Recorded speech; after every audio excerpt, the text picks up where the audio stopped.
दोस्तों, मेरा नाम शिवा है और मैं उड़ीसा के एक छोटे से गांव का रहने वाला हूं।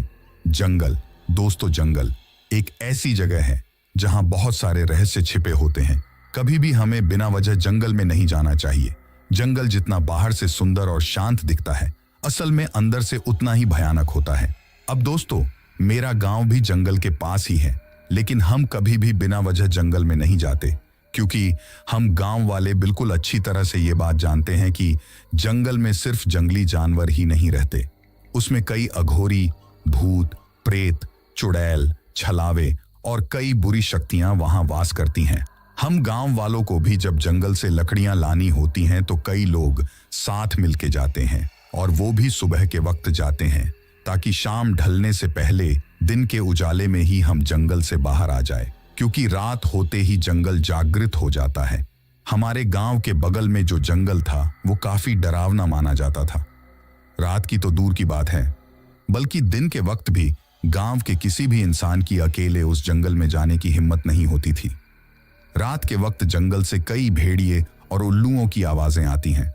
कभी कभी तो रात में किसी औरत के रोने की आवाज भी आती है, और कभी कभी ऐसा लगता है जैसे बहुत सारे लोग एक साथ चीख रहे हों और चिल्ला रहे हों। जंगल से पहले हमारा गांव आता है, और गांव के अंदर से ही होके आखिरी छोर से जंगल शुरू हो जाता है। एक दिन की बात है, एक बड़ी सी कार हमारे गांव में आती है। उसमें से 2 लड़की और 3 लड़के उतरे, जो कि देखने में मेरी तरह ही 20 या 22 साल के लग रहे थे।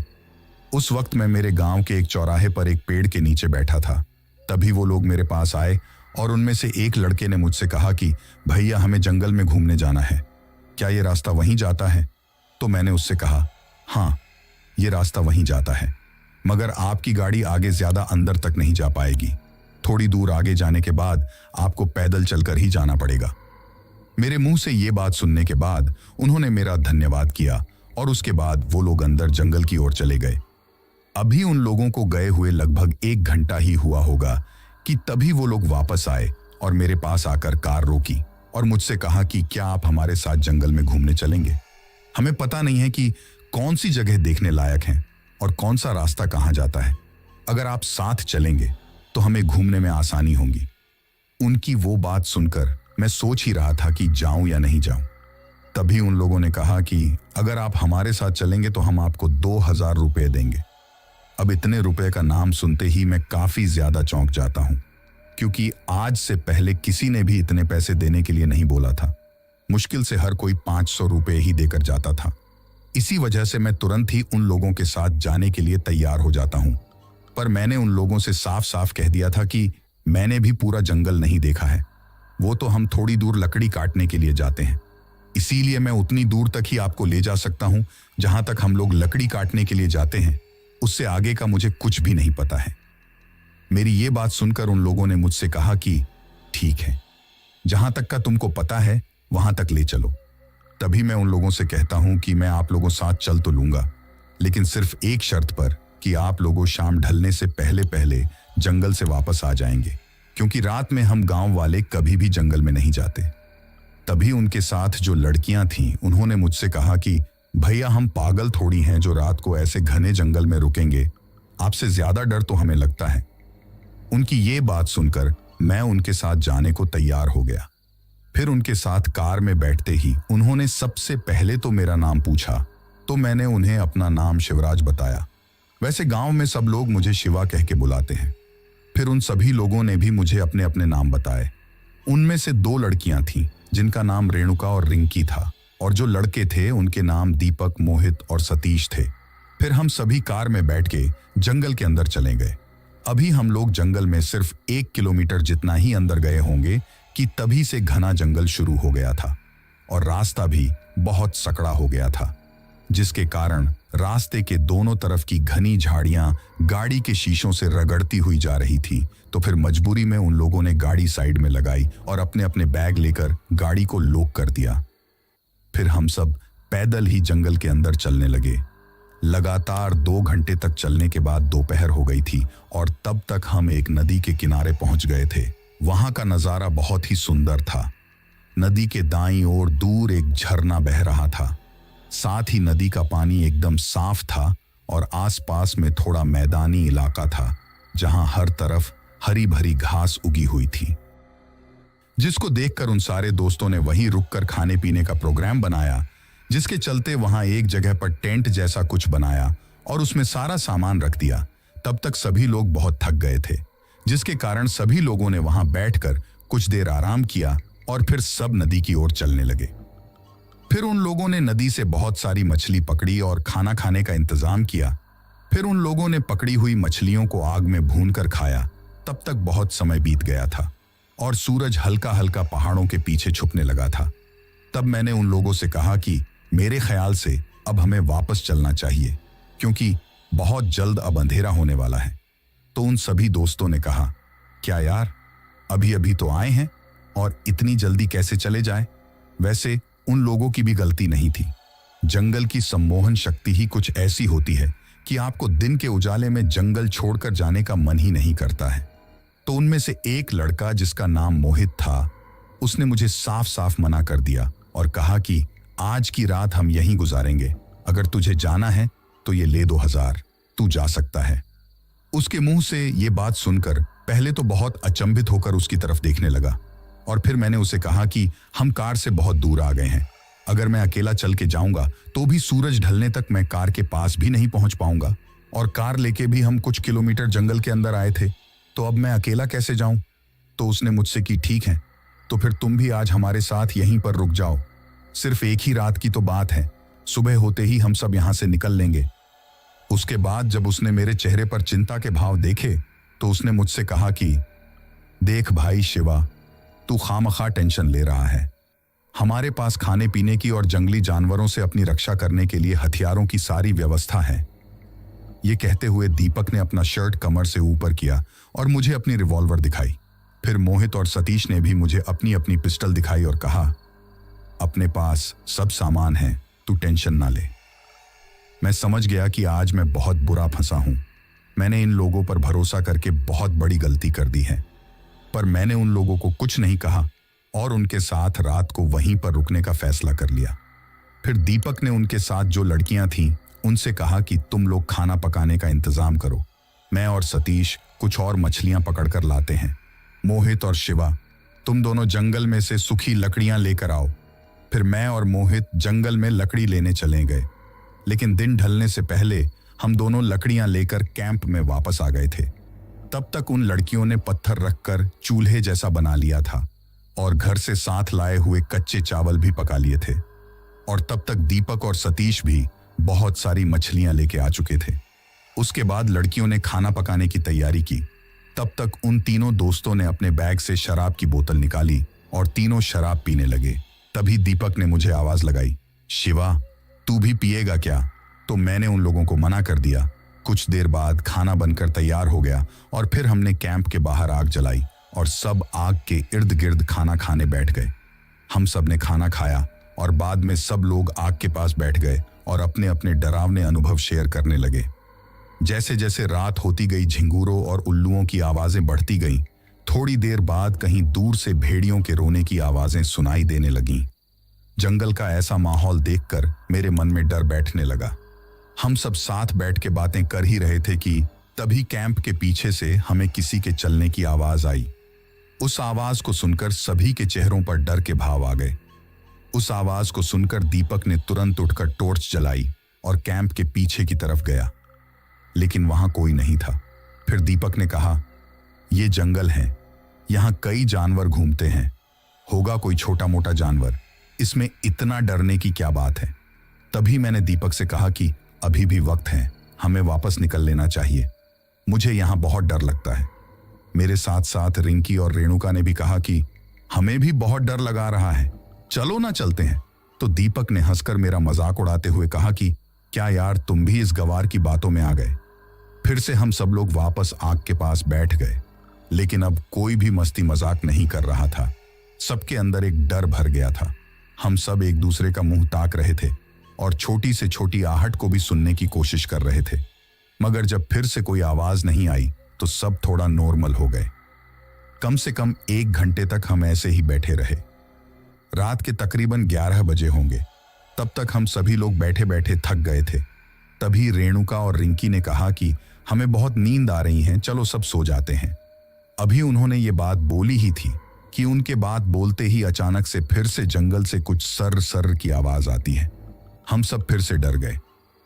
उस वक्त मुझे ऐसा लग रहा था जैसे वहां हम लोगों के अलावा भी कोई मौजूद हो और कहीं से छिपकर हमको देख रहा हो, क्योंकि जंगल के बारे में मैंने पहले से ही बहुत सी डरावनी कहानियां सुन रखी थी और ये चीज होते ही मुझे वो सारी डरावनी कहानियां याद आने लगी थी।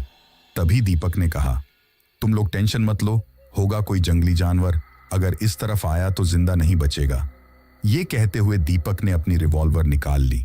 फिर दीपक ने कहा कि रेणुका, रिंकी, मोहित और सतीश, तुम सभी सो जाओ, मैं और शिवा जागते हैं। रात के 3 बजे तक हम लोग जागकर जंगली जानवरों से हम सभी की रखवाली करेंगे और फिर उसके बाद हम सतीश और मोहित को जगाएंगे, जिसके बाद रात के 3 बजे से सुबह के 6 बजे तक तुम दोनों पहरा देना। फिर मोहित ने मुझे अपनी पिस्टल दे दी और वो चारों दोस्त सोने चले गए। उस वक्त मैं मन ही मन ये सोच रहा कि ये लड़का जंगली जानवरों से तो अपनी बंदूक के दम पर हम सभी की रक्षा कर लेगा, लेकिन उन शैतानी और डरावनी आत्माओं का क्या, जो रात के वक्त इस जंगल में भटकने वाले किसी भी इंसान को जिंदा नहीं छोड़ती। उस वक्त बस मेरे में इसी तरह के डरावने ख्याल आ रहे थे। उस वक्त तक रात के 12 बज चुके थे और शायद इसी के साथ हमारे साथ आगे जो भी डरावनी घटना होने वाली थी उसकी शुरुआत हो चुकी थी। अभी मैं वो सब सोच ही रहा था कि तभी अचानक से हम दोनों को जंगल की ओर से किसी औरत की हल्की हल्की रोने की आवाज सुनाई देती है। तो दीपक ने मुझसे पूछा कि तुम्हें कोई आवाज सुनाई दे रही है? मैंने कहा, हाँ, किसी औरत की रोने की हल्की हल्की आवाज आ रही है। तो दीपक ने कहा कि जरूर यहां आसपास में कोई कबीला या गांव होगा और उसी कबीले की कोई औरत जंगल में गुम हो गई होगी, शायद उसको हमारी मदद की जरूरत है। चलो हम देखकर आते हैं, क्या पता वो किसी मुसीबत में हो। ये कहकर वो जंगल की ओर जाने लगा। तभी मैंने उसका हाथ पकड़ लिया और कहा कि रुको, कहीं मत जाओ, ये कोई छलावा या चुड़ैल भी हो सकती है, क्योंकि पहले भी इस जंगल में इस तरह की कई घटनाएं हो चुकी हैं और जिन लोगों के साथ इस तरह की कोई घटा हुई थी उनको इसी तरह का वहम हुआ था कि कोई कहीं पर मुसीबत में है और उसको मदद की जरूर है। लेकिन फिर आगे चलकर उनके साथ जो हुआ था वो इतना भयंकर और खतरनाक था कि उसकी कोई कल्पना भी नहीं कर सकता। मेरी ये बात सुनकर दीपक फिर से हंसने लगा और कहने लगा, क्या यार तुम गांव वाले भी हर बात पर भूत भूत करते रहते हो? अरे यार, भूत वूत कुछ नहीं होता, वो सिर्फ तुम जैसे गवारों को डराने के लिए कहानी बनाई जाती है। अभी वो मुझसे ये सब कह ही रहा था कि तभी उस औरत की रोने की आवाज थोड़ा और तेज तेज आने लगी और इस बार वो आवाज हमारे काफी करीब से आ रही थी। दीपक के बाकी दोस्त तो इतना थक गए थे कि वो लोग तो नींद में से उठ भी नहीं रहे थे। इतनी जोर जोर से औरत के रोने की आवाज सुनकर दीपक का सब्र का बांध टूट गया और वो घने जंगल के अंदर जाने लगा। मैंने उसका फिर से हाथ पकड़ लिया और कहा कि हम यहाँ आग के पास सेफ हैं, हमें तुम्हारे दोस्तों के पास रहना चाहिए। तो दीपक मेरा हाथ झटकते हुए बोला कि कैसी कायरों वाली बातें कर रहे हो, तुम्हारी कायरता की वजह से किसी औरत की जान चली जाएगी, हमें उसकी मदद करनी चाहिए। उसकी ये बात सुनकर मैं मन ही मन उसकी मूर्खता पर सोच रहा था कि अगर तेरी इस बेवकूफ़ी की वजह से उस औरत के रोने की आवाज़ को सुनकर हम लोग उस तरफ आगे घने जंगल में चले गए तो किसी और को मरने से बचाने के बजाय खुद को ही मौत के मुंह में डालने वाली बेवकूफ़ी हो जाएगी। फिर मैंने उसे समझाते हुए कहा कि आप खुद सोचो कि कोई औरत इतनी रात को जंगल में कहाँ से आएगी। तो उसने बोला कि होंगी, कोई आजू बाजू के काबिले वाली और बेचारी जंगल में कहीं गड्ढे वड्ढे में गिर गई होंगी और फंस गई होंगी। क्या पता गिरने की वजह से उसे गंभीर चोट आई हो और वो चल नहीं पा रही हो। मुझे उसको बचाना है। अगर तुझे इतना ही डर लगता है तो तू यहीं कैंप के पास ही रुका रह। इतना कहते हुए वो तेजी से जंगल में से आती हुई उस आवाज का पीछा करते हुए टॉर्च की रोशनी में घने जंगल की ओर चला गया। अब उस वक्त वहां कैंप के बाहर मैं अकेला ही खड़ा था। रात के उस घने जंगल में अपने आप को इस तरह से उस सुनसान जगह पर पाकर मैं डर के मारे थर थर कांपने लगा था। जब उसे गए हुए 10 मिनट से भी ज्यादा का वक्त हो गया तभी मुझे अचानक से 3-4 गोली फायर होने की आवाज सुनाई दी। गोली की आवाज सुनकर कैंप के अंदर गहरी नींद में सो रहे दीपक के वो सभी दोस्त कैंप से बाहर आ गए और मुझसे पूछने लगे, क्या हुआ क्या हुआ? तभी अचानक से हम सभी लोगों को दीपक की एक दर्द भरी चीख सुनाई दी। उसकी उस दर्द भरी आवाज में चीख सुनते ही मुझे किसी बहुत ही डरावनी अनहोनी के होने का अंदेशा हो गया था। वो सभी दोस्त टॉर्च जलाकर उसके चीखने की आवाज की दिशा की ओर दौड़े। मेरे पास कोई टॉर्च नहीं थी, तो मैं भी एक लकड़ी पर अपना गमछा लपेटकर मसाल बनाकर आग जलाकर उन सभी के पीछे पीछे दौड़ने लगा। अभी हम लोग रात के उस घने अंधेरे में जिस तरफ से दीपक की आवाज आई थी उस तरफ दौड़ ही रहे थे कि तभी अचानक से दौड़ते दौड़ते ही मेरे पैर नीचे किसी चीज से टकराए। जैसे ही वो चीज मेरे पैरों से टकराई तो मैंने रुक कर अपने हाथ में जलती हुई मशाल की रोशनी नीचे की तरफ डाली। पर जैसे ही मैंने नीचे की तरफ वो रोशनी डाली तो नीचे की तरफ वो रोशनी डालते ही जो चीज मुझे नीचे पड़ी हुई दिखाई देती है उसको देखकर मैं डर के मारे कांप उठता हूँ। उसको देखते ही मेरे शरीर से अचानक से डर के मारे पसीना निलकने लगता है और मेरी आगे फटी की फटी रह जाती है। उसके बाद मुझको इस तरह से अपने पीछे अचानक से रुकता हुआ देखकर मेरे आगे आगे दौड़ रहे वो लोग भी रुक गए और मुझको वहां पर नीचे की तरफ घूर कर किसी चीज को देखते हुए देखकर वो भी वापस चलकर मेरे पास आ गए। जैसे ही वो मेरे पास आए तो नीचे पड़ी हुई उस चीज को देखकर मेरी जैसी ही हालत उन सभी लोगों की भी हो गई थी। दरअसल हमने देखा कि वहां पर दीपक की लाश पड़ी है और वो भी बिना सर वाली, यानी कि उस वक्त वहां पर उसका सिर्फ धड़ ही पड़ा हुआ था, बल्कि उसकी मुंडी वहां कहीं नहीं थी। शायद उसकी मुंडी को कोई काट कर अपने साथ ले गया था। अपने उस वक्त वहां पर इधर उधर देखा भी, लेकिन उस वक्त हमें वहां पर कुछ भी दिखाई नहीं देता है। लेकिन अचानक से इस तरह से उसकी लाश को इस हालत में देखकर हम सभी की चीख निकल गई और हम सबकी रूह कांप गई। सतीश और मोहित रोते हुए चीखने लगे कि किसने मारा मेरे दोस्त को, कौन है वो, मेरे सामने आओ, जिंदा नहीं छोड़ूंगा मैं किसी को। अभी उसने इतना बोला ही था कि तभी अचानक से दूर अंधेरे में से एक बहुत ही भारी और डरावनी किसी के हंसने की आवाज आई। मैंने मारा है, क्या कर लेगा तू? ये कहते हुए वो जो कोई भी था वो जोर जोर से हंसने लगा। तभी मोहित गुस्से में जिस तरफ से आवाज आस रही थी उस तरफ दौड़ने लगा। हम सब भी उसके पीछे पीछे दौड़ने लगे। हमने बहुत ढूंढा कि वो डरावनी आवाज कहां से आ रही है, मगर हमें कुछ भी पता नहीं चला। तभी हम सब लोगों ने देखा कि हमसे थोड़ा आगे की ओर अंधेरे में दो सफेद सफेद आंखें चमक रही हैं। जैसे ही मोहित पिस्टल लेके उसकी तरफ दौड़ा तो उसके दौड़ते ही वो थोड़ा घने अंधेरे की तरफ हंसते हुए भाग गया। मोहित भी उसके पीछे पीछे भाग रहा था।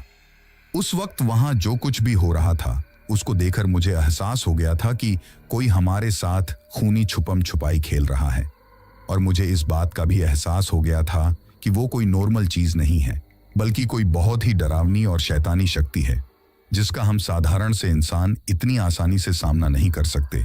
इस चीज का एहसास होते ही मैंने मोहित को आवाज लगाई, रुको, ये एक जाल है, हमें वापस कैंप के पास जाना होगा, वापस आओ, सब लोग वापस आओ, ये एक छलावा है। ये किसी भी इंसान को इसी तरह से बड़ी चालाकी से फंसाते हैं और फिर उसे मार देते हैं, जैसा कि अभी कुछ देर पहले इसने तुम्हारे दोस्त दीपक के साथ किया है। अब ये ठीक वैसा ही हम सभी के साथ करना चाहता है और हमको यहीं पर मौत की नींद सुलाना चाहता है। लेकिन हमारे साथ ऐसा कुछ भी करे उससे पहले ही हमको यहां से निकलना होगा। वापस आओ, सब वापस आओ। मैं उन सभी लोगों से बार बार ये बात कह रहा था, लेकिन वो लोग मेरी एक नहीं सुन रहे थे। जब मोहित दौड़ते दौड़ते थक गया तो वो रुक गया। उसके साथ साथ हम सब भी वहीं पर रुक गए। मैंने सबको समझाया कि देखो, ये एक छलावा है, वो हमें फंसा रहा है। मुझे लगता है हमें कैंप के पास वापस चले जाना चाहिए, वरना एक एक करके सारे के सारे मारे जाएंगे। फिर मोहित ने मेरी बात मान ली और हम सब वापस जाने को मुड़े ही थे कि तभी अचानक से पीछे से मोहित की एक दर्द भरी चीख हम सभी के कानों पड़ती है। उसकी चीख सुनाई देते ही जैसे ही सभी लोगों ने उसकी ओर पलट कर देखा तो सभी लोगों का कलेजा मुंह को आ गया। हमने देखा कि मोहित के पीछे एक बहुत लंबी सी औरत खड़ी हुई है, जो दिखने में कम से कम 7 या 8 फीट की होंगी। लेकिन उसको देखकर यह लग नहीं रहा था कि यह कोई औरत है, क्योंकि उसका हुलिया तो किसी औरत की तरह का था, लेकिन उसकी शक्ल किसी मर्द की तरह की थी। उसने अपने लंबे लंबे नाखूनों वाले हाथ के पंजे को मोहित की पीठ से घुसते हुए आगे की तरफ से उसके पेट के आर पार निकाल दिया है और एक ही हाथ से उसको हवा में उठा दिया था। जैसे ही हमने मोहित की तरफ देखा तो हमें दिखाई देता है कि मोहित का पेट फट के उसकी अतड़ियां बाहर की तरफ लटक गई हैं और ऊपर की तरफ से उसके मुंह के साथ साथ उसके नाक और कान से भी खून की धाराएं बहने लगी थीं और उसका पेट तो बुरी तरीके से फट चुका था। मोहित हमारी तरफ दर्द भरी नजरों से देख रहा था और हमारी तरफ देखते देखते ही वो हम सभी को छोड़कर हमेशा हमेशा के लिए चला गया।